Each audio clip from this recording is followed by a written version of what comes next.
কি করছেন চাচি? এত বড় মেয়ের গায়ে হাত তোলে কেউ? সে সিরাতকে নিজের পিছনে আড়াল করে নেয়। ওকে আমার হাতে দাও, ওকে মেরে ওর চাপা ভেঙে দেব। এত বয়স হয়েছে, এতটুকু বোঝার বয়স হয়নি তার? ড্যাং ড্যাং করতে করতে বাচ্চা ছেলেটাকে নিয়ে বেরিয়ে গেল, কাউকে বলার প্রয়োজন বোধ মনে করেনি। হয়েছে তো, ফিরে এসছে, এবার শান্ত হন। ওকে বিদায় না করে শান্তি হবে না। এক বিয়ে ভেঙে বুক ফুলিয়ে ঘুরে বেড়াচ্ছে, রাস্তায় মুখ দেখানোর জায়গা রাখেনি। চুপ করবে আম্মা, কি শুরু করেছো? অনেক হয়েছে। চুপ কর তুই। বাচ্চা জন্ম দেওয়ার মুরদ নেই তার আবার ঢং। শোনো রওনাক, তোমার যদি ওকে বিয়ে করতে আপত্তি থাকে বলো, আমি আমার বোনের ছেলের সাথে বিয়ে দেব ওর। তাও এই মেয়ের ঝামেলা আর বয়ে বেড়াতে পারবো না। জন্ম থেকে জ্বালিয়ে মারছে, ওর বিয়ে দেব তাও এই সপ্তাহে। পাগল হয়েছে তুমি? ও একটা নেশাখোর, তার সাথে তুমি বোনের বিয়ে দিবে? থামো তুমি, এসব নিয়ে পরে কথা বলা যাবে। সিরাত, রুমে যা। ওর মতো মেয়ে আমার দরকার নেই। ওর জন্য তোর আব্বু অপমানিত হয়েছে। আমি ওর বিয়ে শামীমের সাথেই দেব। সিরাত ভয়ে ভয়ে রৌনকের পিছন থেকে মুখ বের করে বলে, আমি শামীমকে বিয়ে করব না। না, তোমার জন্য রাজপুত্র আসবে। বিয়ে করব না আমি তোমার ওই নেশাখোর বোনপোকে। সিরাত, নিজের ঘরে যাও, এ নিয়ে আর কোনো কথা শুনতে চাই না। আব্বু আম্মুকে বলে দাও ওই লোকের সাথে বিয়ে দিলে আমি সুইসাইড করব। বলে সিঁড়ি ভাঙিয়ে নিজের ঘরে চলে যায়। বসার ঘরে বৈঠক বসে। সিরাত ও রৌনকের বিয়ে তারা দুই একের মাঝে দিয়ে দেবে। সাইরা মানসিকভাবে কিছুটা অসুস্থ থাকায় কেউ তাকে কিছু বলতে পারে না, তাই তো এমন আচরণ করলেও সবাই চুপ থাকে। এবার যেহেতু বলেছে বিয়ে দেবে, তার মানে দেবেই, রৌনক না হলেও শামীমের সাথে। তাই সবাই সিদ্ধান্ত নিয়েছে রৌনক ও সিরাতের বিয়ে হবে। তাই সে তাদের মত থাকুক আর না থাকুক, বৈঠক শেষে যে যার ঘরে চলে যায়। নাবিল তো সে পরিবেশ গরম থেকে আগেই ভয়ে লুকিয়েছে তার ছোট দাদুর ঘরে। আজ আর বাবার সামনে যাবে না। রাত 10টায় কিছু পরে সবাই যখন নিজের ঘরে, তখন রৌনক এসে দাঁড়ায় সিরাতের দরজায়। 2-3 বার নক করতেই ভেতর থেকে দরজা খুলে দেয়। আজকের বিষয়টা চাপা দিয়ে অন্য প্রসঙ্গে কথা তোলে। সিরাত রৌনককে দেখে বলে, ভাইয়া এই সময় এইখানে কিছু বলবেন ভাইয়া? কোথায় গিয়েছিলেন নাবিলকে নিয়ে বিকেলে? ভাইয়া আমার বান্ধবী আছে ইলা, ওর বাসায় গিয়েছিলাম। সরি, বুঝতে পারিনি যে সন্ধ্যা হয়ে যাবে। নাহিনকে নেওয়া উচিত হয়নি আমার। কথাগুলো সে মাথা নিচু করে বলে। যা বলবে চোখে চোখ রেখে বলবে। এতটা কেয়ারলেস হলে চলো না সিরাত, তোমার বয়স হয়েছে, বোঝা উচিত কোনটা ঠিক কোনটা ভুল। আমি দুঃখিত, আর হবে না এমন ভাইয়া। বলো। সিরাত মাথা নিচু করে হাতের মাঝে হাত নিয়ে মোড়াচ্ছে। তা দেখে রৌনক বলে, মনের মাঝে কোনো দ্বিধা না রেখে বলো, নির্ভয় বলো, আমি শুনছি তোমার কথা। আমি শামীমকে বিয়ে করব না, ও একটা নেশাখোর মেয়েবাজ একটা ছেলে। বলে ঝরঝর করে চোখের পানি ছেড়ে দেয়। রৌনক ভাবে তার চাচির কথা, সে জানে তার বোনপোর সম্পর্কে, তবুও এমন কথার মানে কি?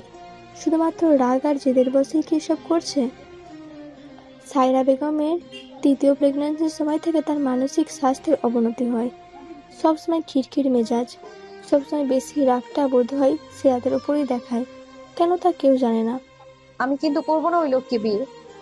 আচ্ছা, করতে হবে না, চাচিকে তো চেনই, বলেছে যখন করিয়ে ছাড়বে। তাই বলে ওই শামীম বজাতকে আজীবন কুমারী থাকলেও তো ওরে বিয়ে করব না আমি। দরকার হলে পালাবো আমি বাড়ি থেকে। পালিয়ে যাবে কই? জায়গা আছে কোনো যাওয়ার? করবো না আমি ওই লোককে বিয়ে। আর যেই হোক, মুচি, রিক্সাওয়ালা, কৃষক, যে কোনো কাউকে বিয়ে করে নেবো, তাও ওই অসভ্য লোকটাকে না। বুঝলাম। রণব শিকদারকে বিয়ে করতে আপত্তি আছে? সিরাত প্রথমে বুঝতে পারে না, প্রশ্নবোধক চেয়ার নিয়ে তাকিয়ে থাকে তার দিকে। বলে, বলছি যে রণব শিকদারকে বিয়ে করতে কোনো আপত্তি আছে না, মানে অন্তত রিক্সাওয়ালা কৃষকের চেয়ে বেটার হয়তো। তুমি তাদের বিয়ে করতে চাইলেও তারা তোমাকে বিয়ে করবে না। ছল ছল চোখে তাকায় রৌনকের দিকে। সম্পূর্ণ কথা মাথায় না ঢুকলেও শেষের লাইনটা ভালো মতো গেঁথে গেছে। তাকে প্রশ্ন করে, কেন করবে না? আমি কি দেখতে খারাপ, নাকি আমি অক্ষম তার জন্য? তুমি তো দেখি অন্য মিনিং বের করে নিয়েছ। করবে না কারণ তোমার 1 মাসের স্কিন কেয়ার প্রোডাক্টের দামে তাদের পুরো মাস চলে যাবে, তাই খরচের ভয় বিয়ে করবে না। তা আপনার কি সে ভয় নেই? হালকা হেসে সে বলে, খরচের ভয় রণব শিকদার পায় না, যাচাই করে দেখতে পারো। একটু থেমে আবার বলে, বলো, রনব শিকদারকে কি বিয়ে করতে আপত্তি আছে? এতে শেষ সুযোগ তোমার জন্য। এরপরে মায়ের কথা অনুযায়ী ওই শামীমকে বিয়ে করে নিও। না। তাহলে কি করবে? সিরাত ভাবনায় পড়ে যায়, তবে এও ভাবে যে এর সময় এটা ছাড়া আর কোনো উপায় নেই, তাই মাথা নেড়ে সম্মতি জানায়। মুখে বলো, না, আপত্তি নেই। পুরোটা বলো। আমার রওনক শিকদারকে বিয়ে করতে কোনো আপত্তি নেই, তবু ওই শামীমকে বিয়ে করতে বলবেন না। বলে মাথা নিচু করে ফেলে। রওনাপের মুখে হালকা হাসি ঝিলিক দেখা যায়। সে কোনো কিছু না বলেই কক্ষ ত্যাগ করে। সিরাত তার যাওয়ার পিছনে তাকিয়ে রয়, বিড়বিড় করে বলে। ভাইয়া ভাইয়া কি বিয়ের কথা শুনে লজ্জা পেল? পরদিন সকাল, সবাই খাওয়ার টেবিলে ব্যস্ত। সবাইকে আজ যার যার কর্মস্থলে ফিরতে হবে। বাড়ির কর্তারা সবাই এক টেবিলে খেতে বসেছে। গিন্নিরা খাবার নিয়ে ছোটাছুটি করছে। সকল ব্যস্ততাকে ছাপিয়ে ভেসে আসে একটি কথা। বাবা, আপনার বিয়ের আয়োজন করুন। মানে তুমি তো কাল বললে সিরাতের মতামত জেনে তারপর সিদ্ধান্ত নেবে। সিরাতের কোনো আপত্তি নেই, সেও রাজি হয়েছে। এক রাতের মধ্যে কিভাবে সম্ভব? ও এত সহজে রাজি হয়ে গেল? কাল রাতে যখন খাবার দিতে গেলাম তখনও তো বললো সে বিয়ে করবে না। জানি না, বললে কোনো আপত্তি নেই তার বিয়েতে। যেভাবে হোক রাজি তো হয়েছে, এটাই অনেক। ভাইজান, এবার কিন্তু তাহলে জোরদার আয়োজন হবে। গতবার তো কিছুই হলো না। রানাফ বিয়েটা বলতে গেলে একাই করেছে, এবার আর কোনো কথা শুনবো না। মুখ ফসকে বলে ফেলে বিষাক্ত এক অতীতের কথা। যখন বুঝতে পারে তখন সে তাকায় রওনাফের মুখের দিকে, দেখে গম্ভীর মুখটা আরো গম্ভীর হয়ে উঠেছে। আমার ছুটি নেই, যা করার আজকালের মাঝেই করো। যা করবে ঘরোয়াভাবে, কোনো আয়োজন হবে না। সবার মুখে আধা নেমে আসে। রামিন তো এক প্রকার প্রতিবাদ করে ওঠে। কি বলছো ভাইয়া? ভাই বোনের বিয়ে একসাথে, তাও যদি এমন সাদামাটা হয়? রামিম, চুপ করো। কোনো আয়োজনের দরকার নেই, ওরা রাজি হয়েছে এটাই অনেক। যতটুকু করলেই নয় সেটুকুই হবে শুধু।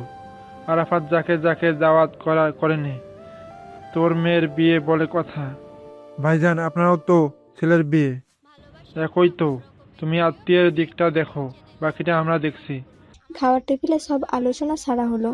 অবশেষে বিয়ের তারিখ ঠিক করা হলো। আজ থেকে গুনে গুনে 5 দিন পর শুক্রবার। রওনা প্রথমে আপত্তি করলেও পরে মেনে নেয় সবার কথা। সিদ্ধান্ত নেয় সে একা ফিরবে ঢাকা, ছেলেকে এখানেই রেখে যাবে। রওনা দোতলার করিডোরের রেলিং ধরে দাঁড়িয়ে আছে, নিচের দিকে চেয়ে। মনে পড়ে কাল রাতের কথা, কিভাবে রাজি করিয়েছে। এত বছরের তিক্ত অতীতকে পিছনে ফেলে নতুন করে জীবন শুরু করতে চলেছে সে, হোক না সেটা মনের বাইরে গিয়ে। তবুও যদি একটা সিদ্ধান্ত একটা মানুষের জীবন পাল্টাতে পারে, এটাই অনেক। গতবার বাবা মায়ের মনে কষ্ট দিয়ে যেটা করেছে, তার প্রায়শ্চিত্ত হিসেবে না হয় বিয়েটা সে করে নেবে। পরের দিন সকালে রওনা বেরিয়ে পড়ে ঢাকার উদ্দেশ্যে। নাবিলের দায়িত্ব দিয়ে যায় সিরাত ও মিথিলার উপর। চাচির অসুস্থতা, বাড়ির অন্য মহিলা সদস্যরাও বাড়িতে নেই, তাই তারা দুজনেই ভরসা। যাওয়ার সময় নাবিল বাবাকে জড়িয়ে ধরে আছে। তার মন খারাপ, কখনো সে বাবাকে ছাড়া কোথাও থাকেনি। বাবা তাকে রেখে যাচ্ছে, এতেই তার মন ভার। ছেলে পর মুখ দেখে বলে, বাবা তো মাত্র 3 দিনের জন্য যাচ্ছে সোনা। এভাবে মন খারাপ করলে কি করে যাব বলো? আমাকেও নিয়ে চলো। তা হয় না সোনা, তুমি এখানে সবার সাথে থাকো। বাবা দ্রুত চলে আসবো, রোজ কল করব, তোমার সাথে কথা বলবো। মনে হবে না বাবা দূরে আছে। বাবার কাজ না থাকলে তো যেত না, তাই না? মন খারাপ করো না। তাড়াতাড়ি চলে আসবি। 3 দিনের বেশি হলে আমি কিন্তু এখানে থাকবো না, নানুর বাসায় চলে যাব। আচ্ছা, চলে আসবে তাড়াতাড়ি। এবার আসে। মাথা নেড়ে সম্মতি দেয়। অনিচ্ছা থাকা সত্ত্বেও ছেড় বলেই বাবাকে। বাড়ির সকলকে বিদায় দিয়ে বেরিয়ে পড়ে সে। রওনা ফের ঢাকায় আসার 2 দিন আজ। সকাল সকাল তৈরি হয়ে বের হচ্ছে হাসপাতালের উদ্দেশ্যে। অলসতার কারণে আজ সকালের খাবারটা তৈরি করা হয়নি। হাসপাতালের ক্যান্টিন থেকেই খাওয়ার কথা চিন্তা করছে। রওনা ফের ফ্ল্যাট থেকে বাসার দূরত্ব ঘন্টাখানিকের পথ। জ্যাম পড়লে তো কথাই নেই। ছেলের স্কুল থেকে কাছে বিধায় এখানেই বাসা নিয়েছে। তারা থাকলে সেদিন বাইক নিয়ে বেরিয়ে পড়ে, আজও তেমন বাইকই নিয়েছে। রাস্তার জ্যাম কম থাকায় তাড়াতাড়ি পৌঁছে যায়। বাইকটা পার্ক করে সোজা যায় ক্যান্টিনে। হালকা কিছু খাবার নিয়ে বসে পড়ে এক কোণের টেবিলে। খাবার মাঝে ফোন বেজে ওঠে। স্ক্রিনে ভেসে ওঠে বন্ধু রায়হানের নাম্বার। রায়হানও পেশায় একজন ডাক্তার, একই হাসপাতালে কর্মরত। ফোন রিসিভ করতে ওপাশ থেকে পুরুষালী কণ্ঠ ভেসে আসে। কই আছিস রে? তোর কেবিনে খুঁজলাম, পেলাম না।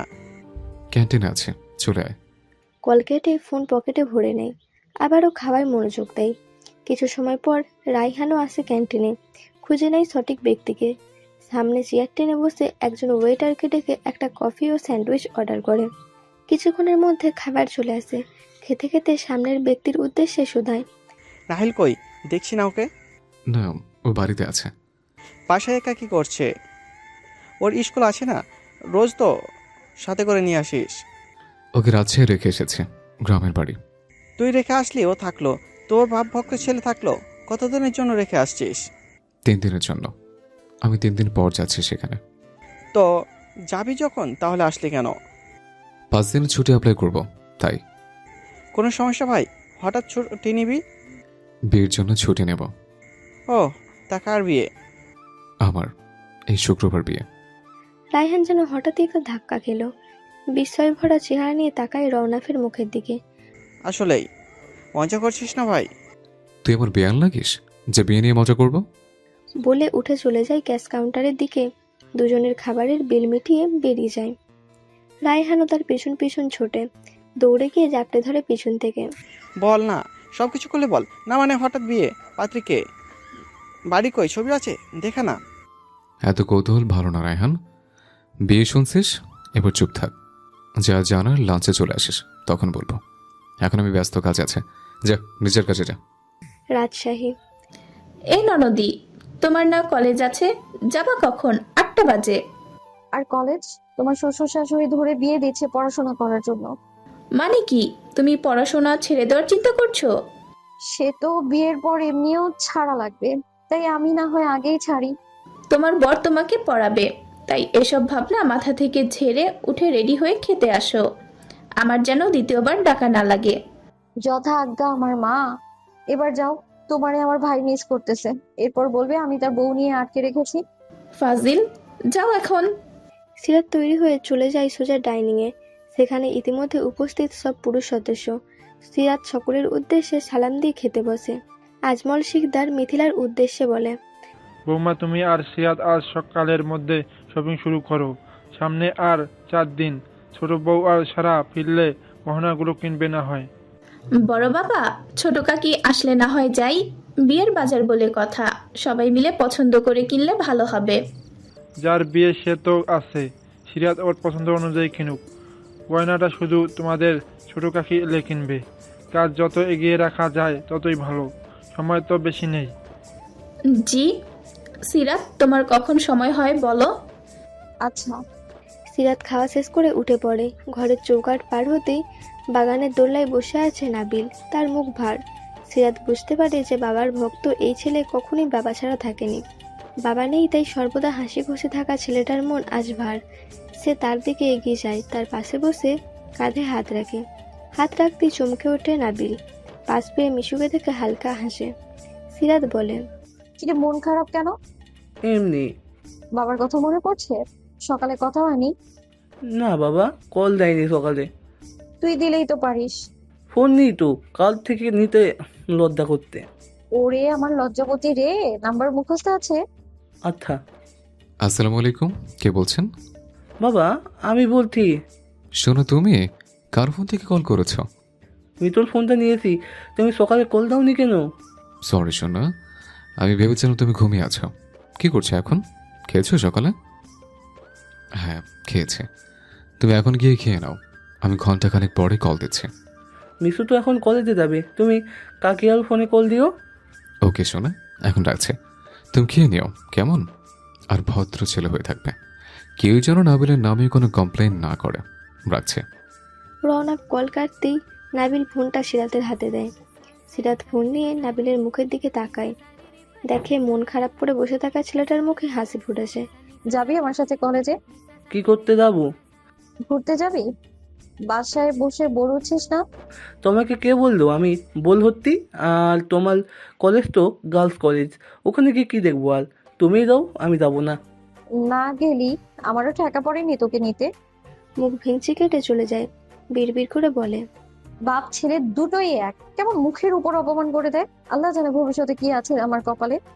কলেজের ক্লাস 2টা শেষ, এখন ব্রেক টাইম চলছে।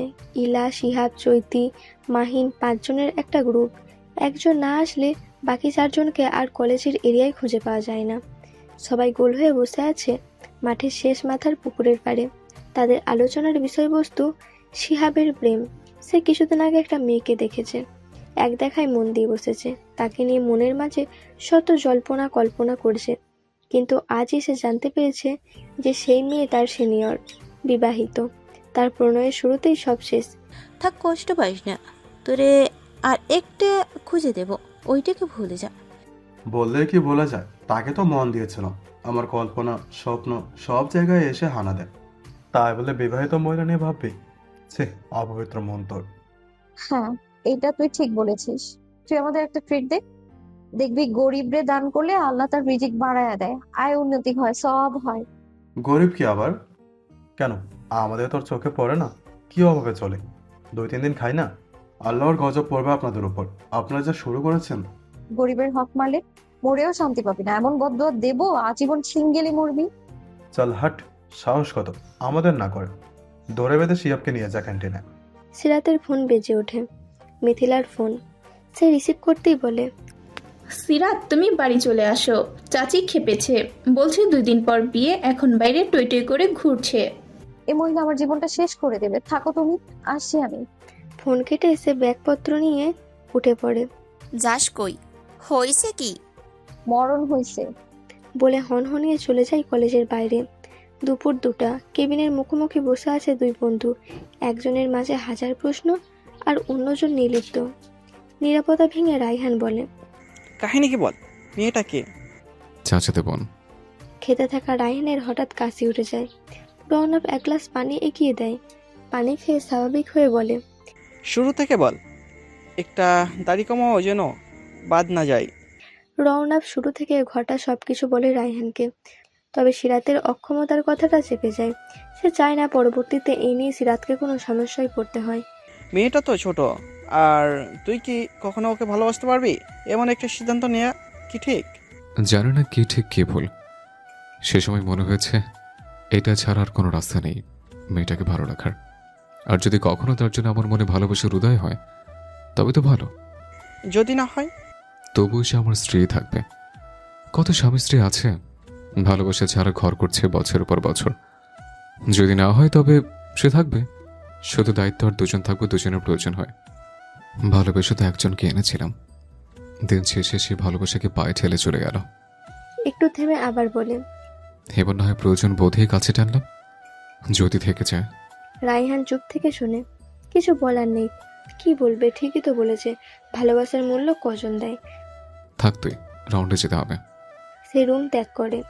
রায়হান তার যাওয়ার দিকে তাকিয়ে থাকে। তার একটাই চাওয়া, এবার যেন তার বন্ধুটা একটু সুখের মুখ দেখতে পায়। তুমি সুখ যদি নাহি পাও, যাও সুখেরই সন্ধানে যাও।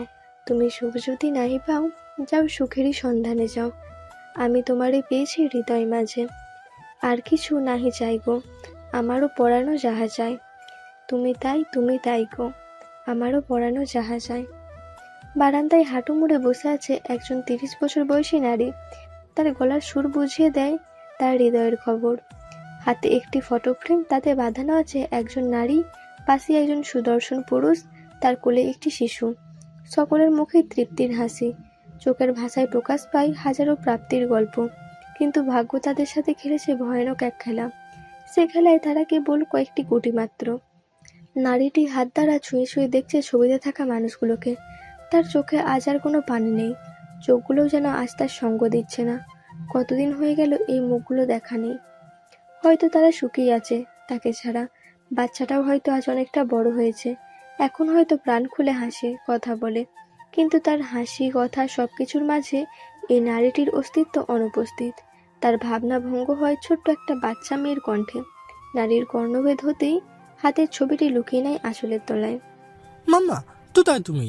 এখানে এতে বসে এত কি হয়েছে মাম্মা? এই তো আমি। ক্ষুধা পেয়েছে আমার। এর মাঝে ভেসে আসে এক পুরুষালী কণ্ঠ। তোমার আক্কেল কতখানি? হ্যাঁ, মেয়েটা সকাল থেকে না খেয়ে আছে, এখন বাজে বেলা 11টা, তুমি এখন ওকে খাওনি আর এখানে এসে বসে আছো? আমি দুঃখিত আশরাফ, আমি ভেবেছিলাম নিশাত ঘুম থেকে ওঠেনি। ও তো সব সময় দেরি করে ওঠে, তাই একটু বারান্দায় এসে বসেছি। ঠিক আছে, এখন যাও। আর হ্যাঁ, এভাবে আর মুখ ভার করে বসে থাকবে না। তোমাকে হাসি ছাড়া বিশ্রী লাগে। আশরাফ ঘর থেকে বেরিয়ে যায়। হাতে থাকা ছবিটা আলমারির ড্রয়ারে রেখে নাজও মেয়েকে নিয়ে সাথে যায় খাওয়ার টেবিলে। স্বামী সংসার নিয়ে তার একটা ছোট্ট সংসার, তবুও তার যেন কিছুই নেই। কেন যেন এসব কিছু তার নয়, এই কেবল কল্পনা, স্বপ্ন। এখন তার প্রিয় পুরুষটি তার ঘুম ভাঙাবে আর সবকিছু মিথ্যা হয়ে যাবে। সেই ঘুম ভাঙার আশাতেই সে আছে বহুদিন ধরে, কিন্তু সে ঘুম যেন ভাঙার নয়। রাজশাহী। সারা তার বোনকে ডাকতে ডাকতে ঘরে চলে আসে। এসে দেখে মেয়ে কানে ইয়ারফোন গুঁজে উল্টো হয়ে শুয়ে আছে। দিন দুনিয়ার কোনো ধ্যান নেই তার। তা দেখে সারা মাথা গরম হয়ে যায়। মেয়ের বিয়ে আর 2 দিন পর সে কোথায় শপিং করবে, রূপচর্চা করবে তা না, ছাকাখোরদের মতো উল্টো হয়ে পড়ে আছে। সে পা টিপে টিপে বিছানার কাছে গিয়ে তার পিঠের উপর একটা চড় মারে। তাতেই কল্পনার জগতে বাস করা সিরাত যেন পৃথিবীতে ফিরে আসে। এই মারলি কেন তুই আমায়? না মেরে কি আদর করব? বিয়ে তোর, আর সবার ঝাড় খাই আমি। আব্বু, বড় বাবা, তোমার মা, ভাবি সব মিলে ছাড়ে আমাকে। বলে ওকে পার্লার কেন নেই না, শপিং কেন করাচ্ছে না, কোনো কাণ্ডজ্ঞান নেই। আমার বোনের বিয়ে আর আমি আরেকবারই যে পড়ে আছি। এ বাজে বকিস না কানের কাছে। আসছিস কখন? 2 ঘন্টা হয়ে গেছে। ছোট বউ আসছে? আমি আসছি আর ছোট বউ আসবে না? আসছে, যা দেখা করে। সিরাত লাফ দিয়ে উঠে দৌড় লাগায় নিচে। ছোট বউ করে চিল্লাতে থাকে। হঠাৎ তার গতিপথে এসে দাঁড়ায় তার মা। মাকে দেখে চুপসে যায় সে। ষাঁড়ের মতো চিল্লাচ্ছিস কেন? আসলে আম্মু, 2 দিন বাদে তোমার বিয়ে। এইসব উচ্ছৃঙ্খল আচরণগুলো বন্ধ করো, ধীর স্থির হও। লোকে খারাপ বলে। আমি বুঝতে পেরেছি, আর এমন করব না। মাথা নিচু করে কথাগুলো বলে। সায়রা বেগম কিছু বললেন না, সিরাতের পথ থেকে সরে যায়। সিরাত একবার মায়ের যাওয়ার পথের দিকে তাকিয়ে মুখ ভেঙচি কেটে আবার দৌড় লাগায়। এক দৌড়ে ছোট চাচার ঘরে ঢোকে। দেখে তার চাচি ব্যাগে কাপড় বের করে আলমারিতে রাখছে। সে নিঃশব্দে পিছনে গিয়ে জড়িয়ে ধরে। হঠাৎ কারো ছোঁয়া পেয়ে কেঁপে ওঠে আতিয়ার শরীর। পিছনে তাকিয়ে দেখে সিরাতকে, কটমটো করে তাকায় তার দিকে। সিরাত একটা দুষ্টু হাসি দিয়ে তার দিকে তাকায়। আতিয়া মুখ ভেঙচি কেটে সামনে ঘুরে যায়। সিরাত তাকে জড়িয়ে রেখেই বলে, এ রাগ করছো কে? কি করছি আমি? কিছু করিস নি স্যার এবার। না, তোমার মান না ভাঙিয়ে কি করে ছাড়ি বলো তো? তুমি, আমরা 7টা না 5টা না, একটা মাত্র বউ আমার। সরি, চাচার বউ, আমার ছোট বউ। এখন একদম ঢং দেখাবি না। চোখের আড়ালে গেলে তো খোঁজই থাকে না তোর। আমার আড়ালেও বিয়েও সেরে নিচ্ছিলি, আমি জানতেই পারতাম না। ইস, আইসে ওনারা ছাড়া বিয়ে করে ফেলতেছি। এই তোমাকে তো ছোট কাকা, আম্মু, ভাবি কেউ না কেউ বলবে, তাই আমি বলিনি। তারা কেন বলবে? তোর মুখ নাই? তোর বিয়ের খবর আমি আর একজনের মুখ থেকে কে শুনবো কেন? এই ভণ্ড মহিলা, আমার যে এদিকে মন খারাপ, আমার উপর দিয়ে যে কি যাচ্ছে তার খোঁজ নিয়েছো একটা বারো? আইসে ওনারে বলিনি বলে রাগ দেখাচ্ছে আবার। আর একটু হলে তো তোমার পেয়ারি মেজো যা আমারে এক নেশাখোরের সাথে বিয়ে দিয়ে দিচ্ছিল। ভাগ্যিস রৌনক ভাই রাজি হলো, না হলে তো কি যে হতো। তোর ভাগ্য দেখে তো হিংসা হচ্ছে। এই সুযোগে কি সুন্দর একটা বর পাচ্ছিস তুই। শুধু বরের সাথে একটা ছেলেও ফ্রি পাচ্ছি, যেন বাই 1 গেট 1 অফার চলছে। কপাল আমার। শুক্রিয়া আদায় কর, নেশাখোরের চেয়ে সুদর্শন বাচ্চাওয়ালা মোরগ পাচ্ছিস। রানী বানিয়ে রাখবে দেখিস। রৌনককে তো চিনি সবাই, ও কেমন। হ্যাঁ, চাকরানি বানায় রাখবে। এখনই বাপ ছেলে যা ভাব, কথার আগে পিছে ডাইরেক্ট অপমান করে দেয়। বাদ দে, যা হবে ভালো হবে। শোন, বড় ভাই বলেছে বিকেলে শপিং এ যেতে। আজ না গেলে সব কয়টাকে ঘাড় ধরে বাড়ির বাইরে বের করে দিবে। সিরাত আতিয়াকে ছেড়ে সরে দাঁড়ায়, বলে, কে কে যাবা? তুই, মিথিলা, সারা আর আমি। ইয়াশ, ইনাম। বাচ্চা কাচ্চা নিয়ে শপিং করা যায়? ওরা থাক, সাথে নাহিলও তো থাকছে। নাহিলকে রেখে যাব? ভাইয়া তো ওকে সবসময় চোখে চোখে রাখতে বলেছে, আমাকে আর ভাবিকে। মেজো আপা তো থাকছে। মাকে ভরসা করি না আমি, ও সাথে যাচ্ছে আমাদের। আচ্ছা যাবে, বাপের বিয়ের শপিং ছেলে করাবে।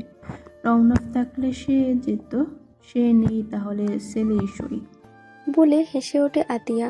সিরাত কটমটো করে তাকায় তার দিকে। এরা তাকে নিয়ে মজা নিচ্ছে। নেক্সট সময় হলে সেও দেখে নেবে সবাইকে। চাপে পড়ে বিয়ে করতে হচ্ছে তাকে, এমনি এমনি ছেড়ে দেবে নাকি সে? মনে মনে ভাবে সে। ঢাকা। দুদিন হসপিটালে না আসায় আজ রোগীর চাপটা বেশ। 1 মিনিটও বিশ্রাম নেওয়ার ফুরসত পাচ্ছে না। রোগী দেখার মাঝেই তার ফোন বেজে ওঠে। তার বাবা কল করেছে। সে কল রিসিভ করে কানে ধরে। হ্যাঁ আব্বু, বলো। তুমি কি ব্যস্ত? জি আব্বু, আজ একটু ব্যস্ত। তোমাকে আমি ফ্রি হয়ে কল করি। 2 মিনিট শোনো, ওরা তো শপিংয়ে যাচ্ছে। আমি চাচ্ছি বিয়েটা শাড়িটা তুমি ওখান থেকে নিয়ে এসো। তার দরকার নেই, যার বিয়ে সে পছন্দ করেই কিনুক। রাখছি। তুমি নিয়ে আসবে। বিয়ের শাড়ি সবসময় ছেলের বাড়ি থেকে দেওয়া হয়। তোমার মা বেঁচে নেই, আমিও বুঝি না, তাই তুমি কিনবে। ওরা এখানে না হয় আরও একটা কিনবে, কিন্তু তুমি তোমার দায়িত্ব পালন করবে। আব্বু, ওপাশ থেকে ফোন কেটে দেয়। এত লোক থাকতে তাকেই কেন কিনতে হবে? ছোট কাকা কাকি আছে, আর একবারেরই বিয়ে। এখানে ছেলের বাড়ি মেয়ের বাড়ির কি আছে? সেসব চিন্তা ছেড়ে আবারও রোগী ডেকে নেয়। রাজশাহী।